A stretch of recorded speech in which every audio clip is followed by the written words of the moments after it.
Have you ever had somebody apologize for something, and then afterwards, you just can't put your finger on it, but there's something off. There's something wrong with that apology. You don't feel softened. The issue does not feel resolved. You feel like maybe they haven't fully taken responsibility for the action that required the apology. So what makes a good apology? A good apology will accept responsibility for the action that caused the hurt. And a fauxpology or a non-pology is basically a clever rephrasing of the words to avoid the responsibility. And that's really the key difference. A good apology will accept the responsibility and blame, and a bad apology will deflect that or push it elsewhere. Another important part of a real apology is there will be some kind of actions or a subtext underneath that says that this person is going to try to do different in the future. They've now come to a new realization. They're sorry about what they did, and now going forward, I am going to act different. And that's almost what making amends is. Making amends is the actions that prove the apology was legitimate. Fauxpology number 1.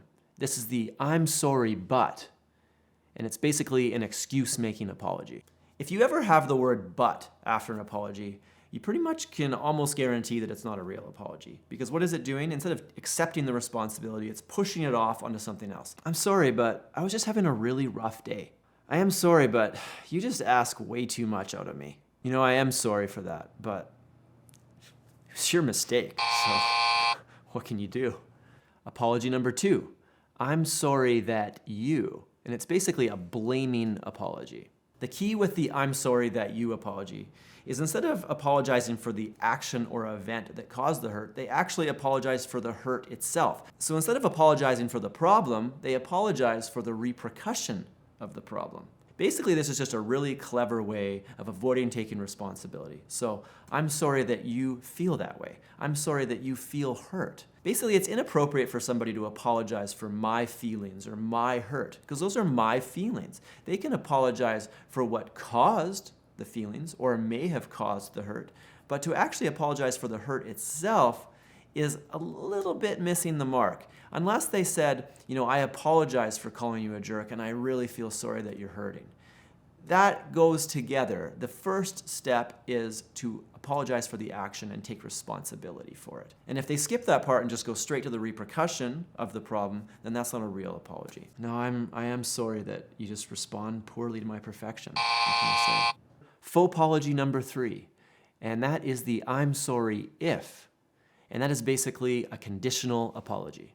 This apology is just a really lazy apology, because if you're saying the word if in front of an apology, you don't even really know what the problem is. It'd be like saying, I'm sorry if I hurt you, or I'm sorry if I said something that was hurtful, or I'm sorry if I punched you in the face. You have to be able to identify the problem first and foremost before you apologize for it. And putting an if in front completely negates that. You can't apologize until you know the problem. And that's why it's just a really lazy apology. It's basically trying to not do the work, the hard work first, before the apology begins. I just want to apologize because I'm just really sorry if I did something sometime that may or may not have caused you some hypothetical pain. Fauxpology number 4 is the I already apologized for this apology, also called the déjà vu apology. So let's say something happens, you feel like you deserve an apology, somebody gives you a nonsense apology. You're not satisfied, the issue isn't closed, this goes on for a bit. So then later on you bring it up again. So rather than that person recognize that this issue isn't closed and they need to address this issue with you, they might throw out a déjà vu apology, and it's something like, well, I already apologized for that. And it's sort of a bit of a guilt trip. It's like saying, well, I already apologized for that, so you should just drop it. You need to get your head on straight. This has been dealt with. But the reality is it hasn't been dealt with. They maybe threw out an earlier fauxpology, and now they are trying to deflect that with the déjà vu apology. I already apologized last week for all the possible mistakes I've ever committed and will ever commit again in the future, so I don't really need to apologize again. Fauxpology number 5, the I didn't mean to apology.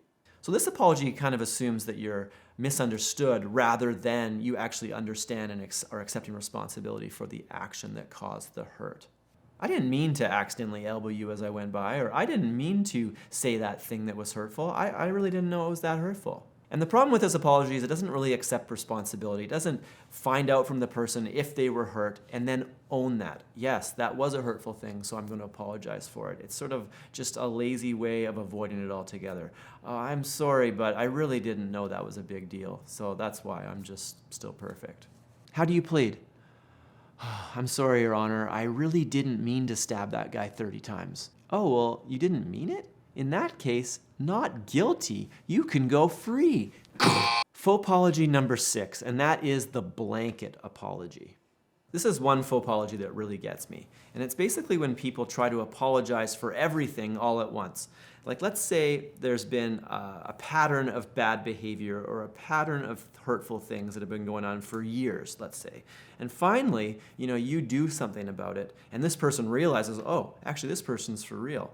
And then rather than investigate and find out examples of the specific cases and specific things that they could apologize for, I apologize for saying this that time or doing this that other time, they kind of just throw out this blanket apology that apologizes for everything all at once without actually knowing the specifics. Fauxpology number 7, that is the angry apology. So this fauxpology is just so obvious, I'm not really going to spend much time talking about it, but it's basically just yelling an apology at someone or saying it in a mean way or acting exasperated. There's no way that it's sincere. Fine, I'm sorry. Just, The 9th fauxpology is the I should say I'm sorry apology. And it's really just a clever play on words. It's saying that I should apologize for that without actually doing it. So it's I should apologize for what I said to you last night. And then it ends there. Whereas if it followed up with a real apology, it would be okay. I should really apologize for what I said last night, so I'm sorry that I did that. That would be okay.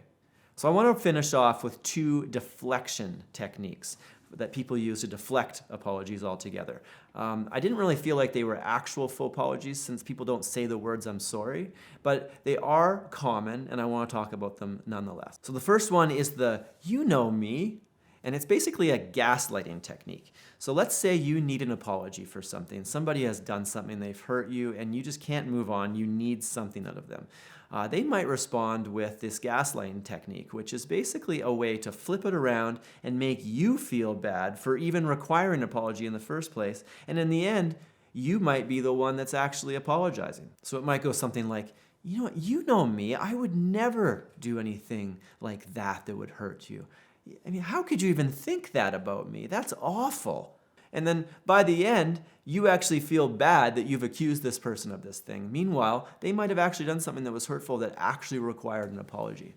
So gaslighting is a manipulation technique that kind of makes the victim feel like the crazy one. And it's a horrible thing.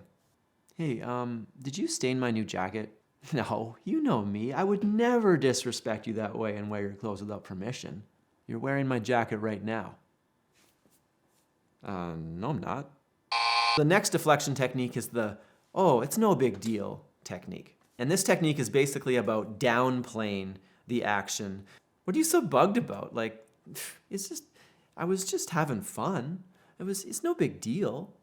The biggest problem with this technique is that they don't see it as a problem, so they're not going to stop doing it. And that's really what it comes down to. If people aren't going to make amends and change their actions moving forward so they don't keep doing the hurtful thing, and if that goes on long enough, that might be abusive behavior and you might need to get out of that relationship. All right, thanks for checking out my video about apologies. If you can think of any other ones that I've missed, throw them in the comments below. Otherwise, thanks for watching. Have a great day.